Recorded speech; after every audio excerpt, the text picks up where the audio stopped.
ወርቃማ ዓመታት እኛ ትላንትና መተን ወደ ነገ እንጓዛለን። ያለፈው ኑሯችንም ስሙን ቀይሮ አብሮን ይጓዛል። ስያሜው ትውስታ ወይም ትዝታ ይሆናል። በትዝታ መርከብ እንንሳፈፍ።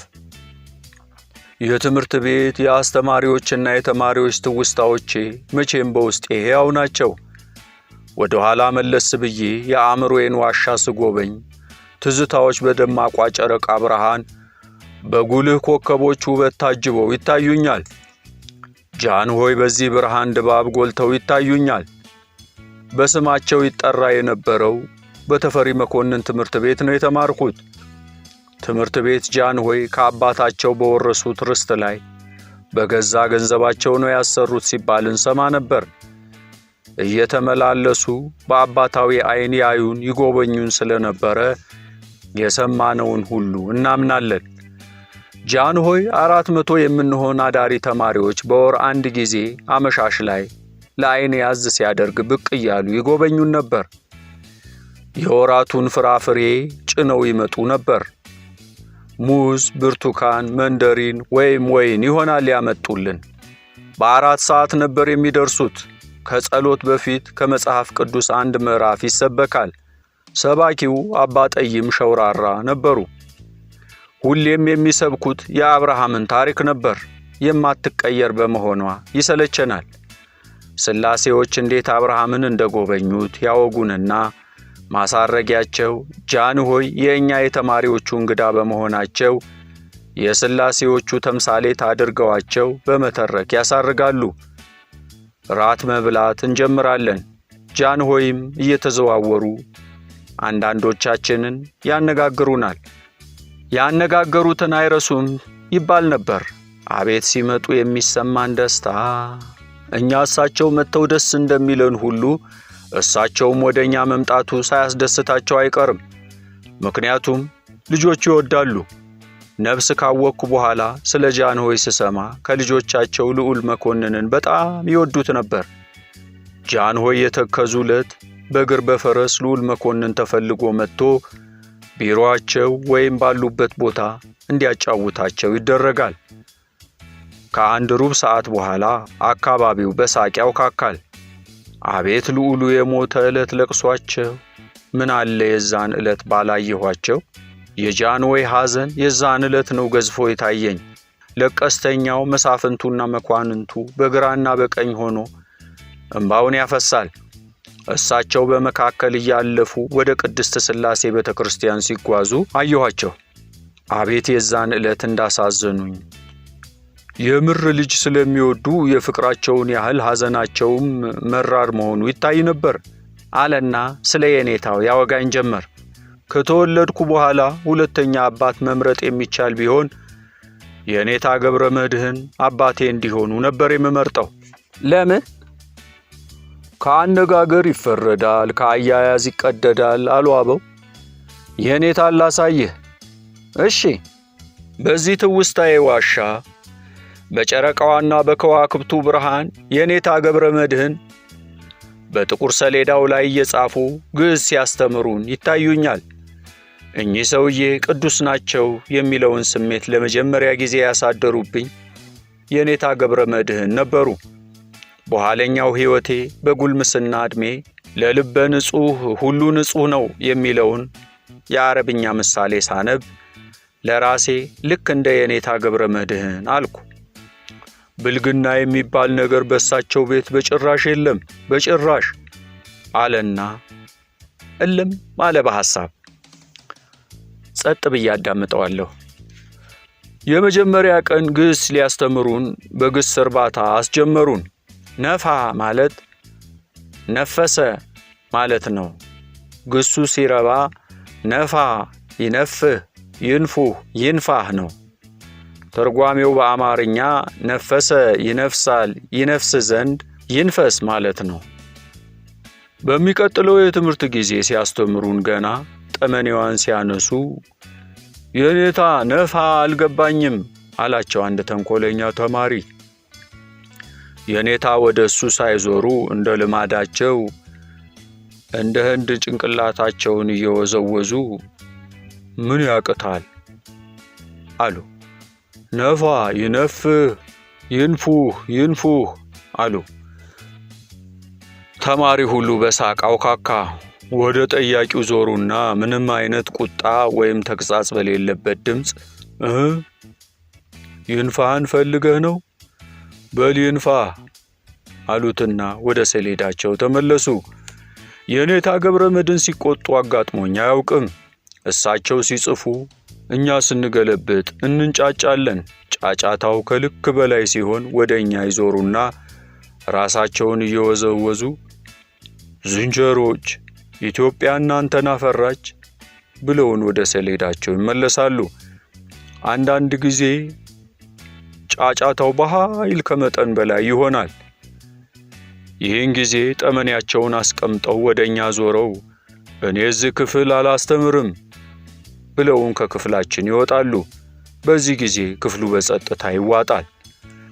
ዘለቀና አንድ ሁለት ትልልቅ ልጆች ይወጡና የኔታን ይቅርታ ጠይቀው አይለመደንም ብለው መልሰው ያመጧቸዋል። የግዕዝ ትምህርታችን ይቀጥላል። በሚቀጥለው የግዕዝ ክፍለ ጊዜ ግን ይቅርታ መለመናችንን ረስተን ያው ውጫጭነንና መንጫጫታችን አይቀርም። የኔታ ግን ሺህ ጊዜ ይቅርታ አድርገውልናል። አንድ ቀን የኔታ ፈተና ይፈትኑናል። በለጠ ባጠገቡ ሲያልፉ ጠራቸው። ተጠጉት። የጻፈውን እያሳያቸው የኔታ ይሄ ልክ ነው አላቸው በሹክሹክታ።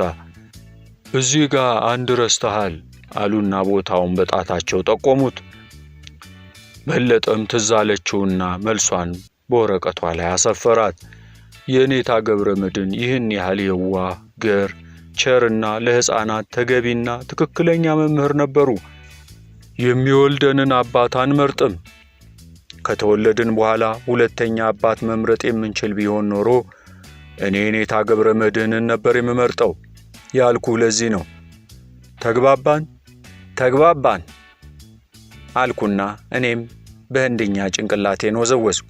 ጋሼ ስብሐት ፈገግ ብሎ እያየኝ አንድ ቀን ቴዎድሮስ ትላንት እሑድ ያየሁትን ብነግርህ አታምንም አለኝ። የኔታ ገብረመድህን ዮሐንስ ቤተክርስቲያን አጠገብ አንድ ቆንጆ ቫዮሊን አቅፈው ሲሄዱ አየኋቸው አለኝ እየማለ። አላመንኩትም። ግን የኔታ ገብረመድህን ቫዮሊን ይዘው ቢሄዱ ምን አለበት? አንድ ደስ ያላቸው ቦታ ቁጭ ብለው ቫዮሊናቸውን ቢጫወቱስ ምን ይከለክላቸዋል? በግድ በገና ወይም መሰንቆ መሆን አለበት ብሎኝ መልሴን ጠበቀ። ባህላችን፣ ልማዳችን፣ ወጋችን እንጂ ማንም ሊያግዳቸው አይችልም አልኩት። የትምህርት ቤት ጓደኞቼ መጡብኝ። ቀጥል፣ እየሰማሁህ ነው። እዚያ ተፈሪ መኮንን ትምህርት ቤት 3ኛ ክፍል ነው የገባሁት። እንደ ዕድለኝነት የምቆጥረው ከተለያየ ዘር ከተውጣጣን ኢትዮጵያውያን ጓደኞችን ስላፈራሁኝ ነው። እኔ በተወለድኩበት አገር እያለሁ በዓለም ላይ ያለ የሰው ዘር ትግሬ ብቻ ነበር የሚመስለኝ። አዲስ ላም ሲሄድ ምን አይነት ልዩ ልዩ ነገሮች እንዳጋጠሙኝ ነግሬሃለሁ። አሁን ደግሞ ከልጅነቴ አኳያ አዲስ አበባ ውቅያኖስ ሆነችብኝ። ተፈሪ መኮንን ትምህርት ቤት ደግሞ ባህር ሆነ። ትንሽዬ ኢትዮጵያን ፈጠረልኝ።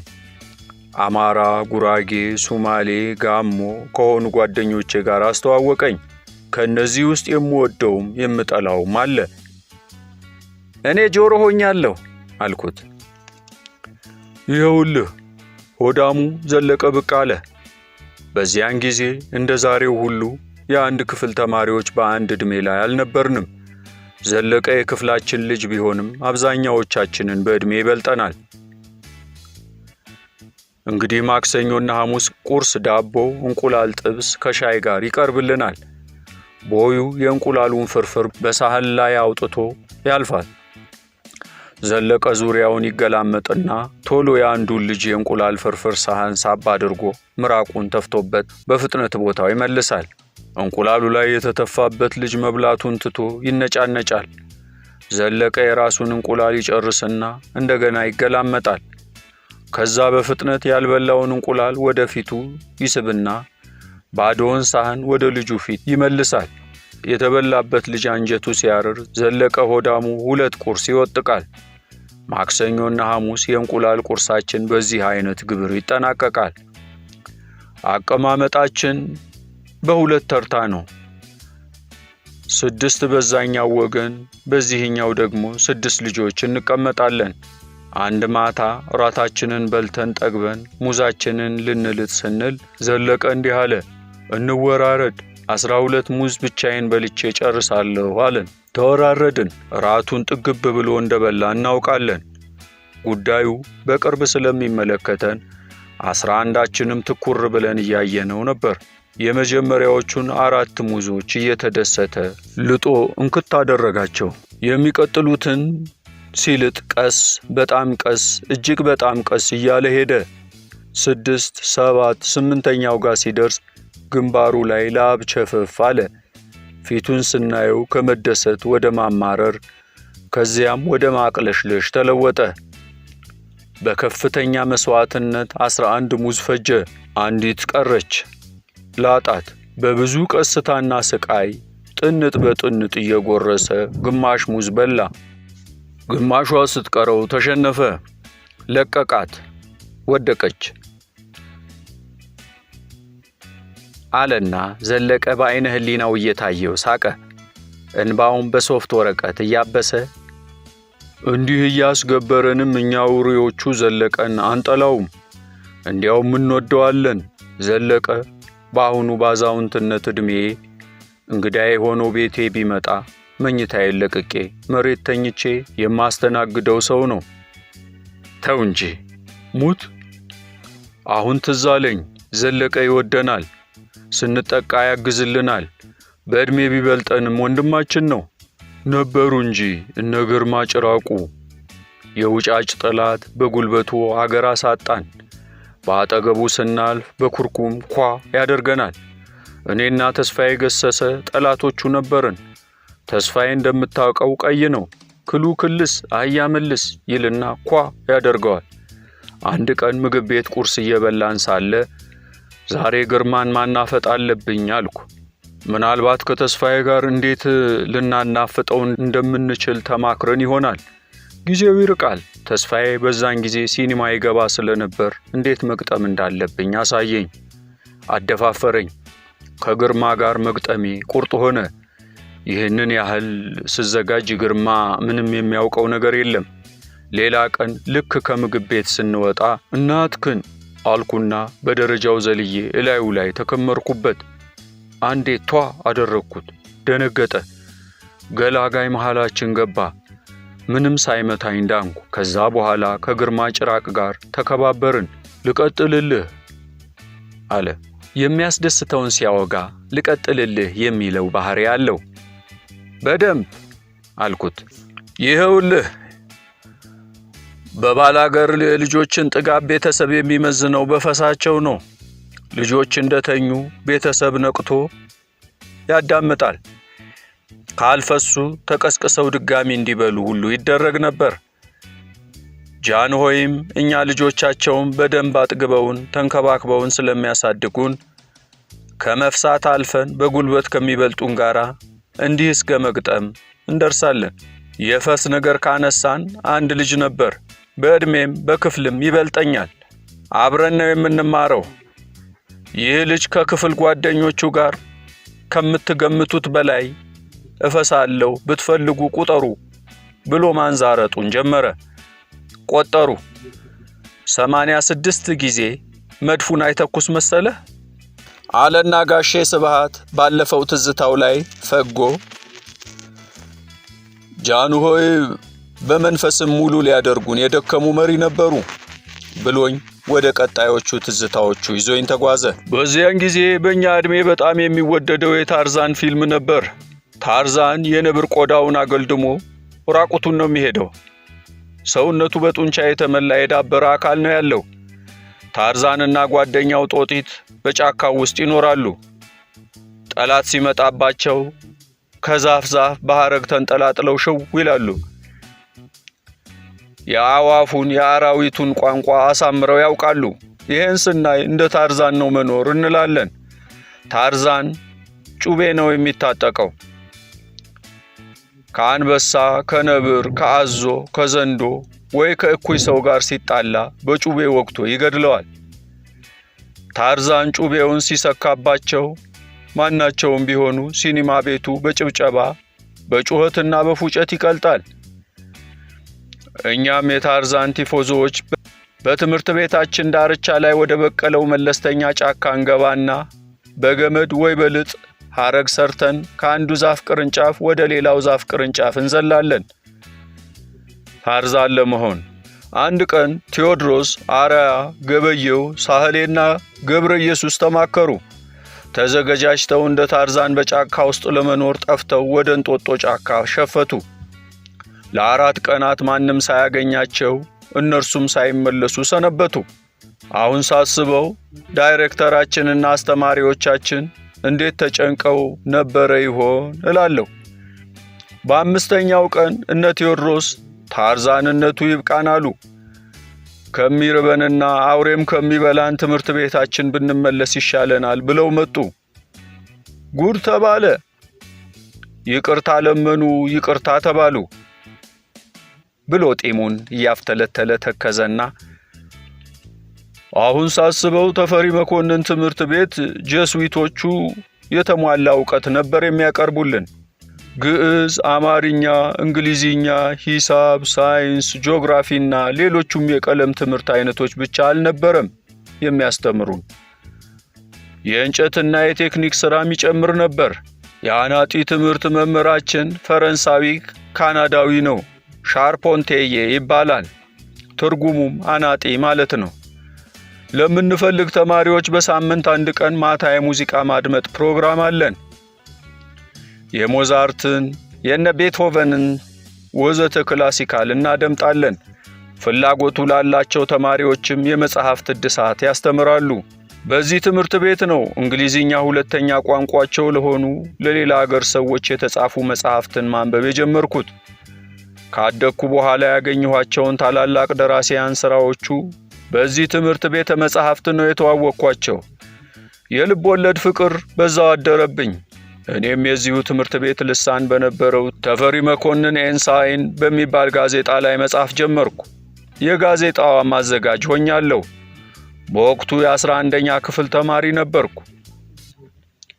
ነገር ግን እኔ የማነብበት ጊዜ የሚሻማብኝን ሥራ ጠላለሁ። ከተወሰነ ጊዜ በኋላ ሰለቸኝ። ስለዚህ ለአስተማሪዬ ችግሬን ነገርኩ። ገላገለኝ። ደራሲ መሆን እንደምችል የገባኝ ምናልባት ያኔ ነው። በትምህርት ቤታችን 7 የእግር ኳስ ሜዳ ነበር። 2 የመረብ ኳስ፣ ሌላው የቅርጫት ኳስ ወዘተ ናቸው። እኔ ታዲያ አልፎ አልፎ ካልሆነ ሁሉም ውስጥ የለውበትም። ቦይ ስካውት ነበርኩ። በዚህ ወቅት የልጃገረድ ጓደኛ ለመፈለግ ዕድሜ ደርሶ ነበር። ምቾቱን ስፖርቱን አክለህ አስብና በአይነ ህሊናህ ያለፉ በመንፈስህ የተመላለሱ ቆነጃጅት አልገጠሙህም?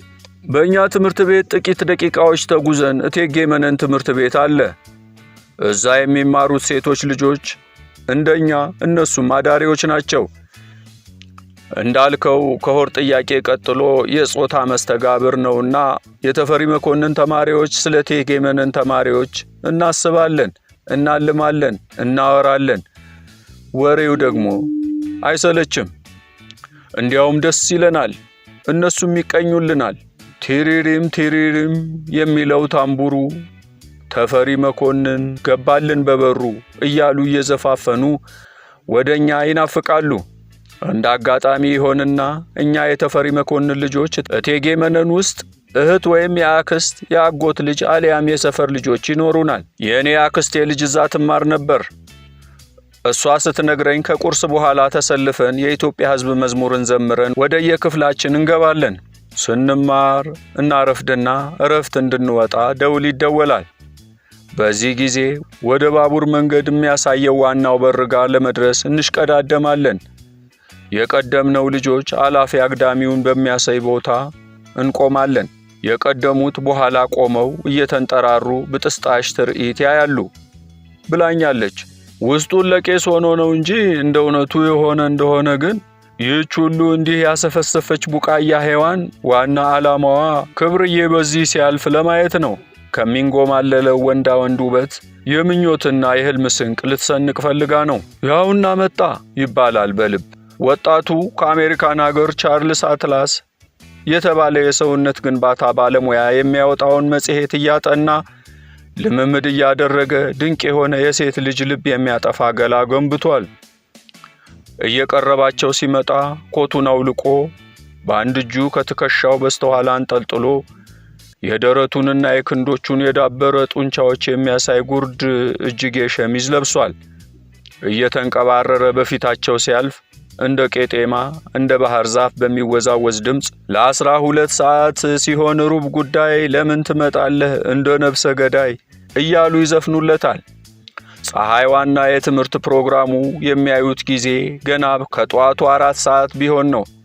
ወጣቱ ብርቅዬ ገላውን እያንጎማለለ ካለፈ በኋላ በእነርሱ ትዕሪት ሙቀት ለጥቂት ፈንድቃ የነበረችው አበባ ሔዋን ተመልሳ ሚጢጢ እምቡጥ ትሆንና ወደ የጨዋታዋ ትበተናለች።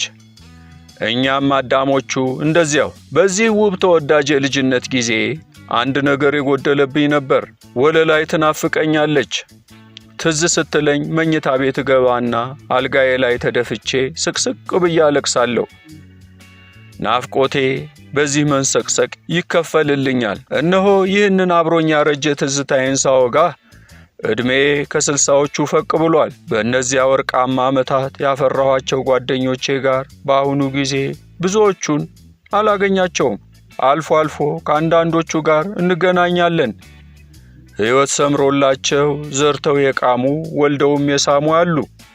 የዛኑ ያህል ሕይወት አክምባሏን ደፍታባቸው የቡሄ ዳቦ የሆኑም አስተውያለሁ። ግርማ ጭራቅ የአንበሳ ጉልበቱ ከርቶት በክራንች እየተሽመደመደ ሲሄድ አገኘሁት።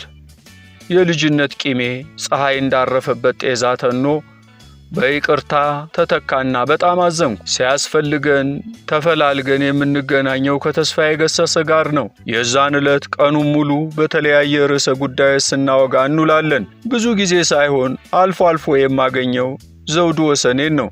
ዘውዱ በጃንሆይ ዘመነ መንግስት ዘረ ቱጃር ነበር፣ ያውም የወለ መሐመዶች ልጅ። በአሁኑ ጊዜ ግን ደይተዋል። ሁሌም ሲያገኘኝ የሚለኝ አንዲት ቃል ናት። መጀመሪያ እንዳየኝ ይጠመጠምብኛል፣ እኔም አጸፋውን እመልስለታለሁ። ከዛም ስብሐት ዘግሬት፣ አሁን ለኢትዮጵያ ካንተ በቀር ማን አላት? አንተ ብቻ እኮ ነህ ያለሃት ይለኝና ጥቂት ቆይቶ በተጨማሪም እኔ ይለኛል።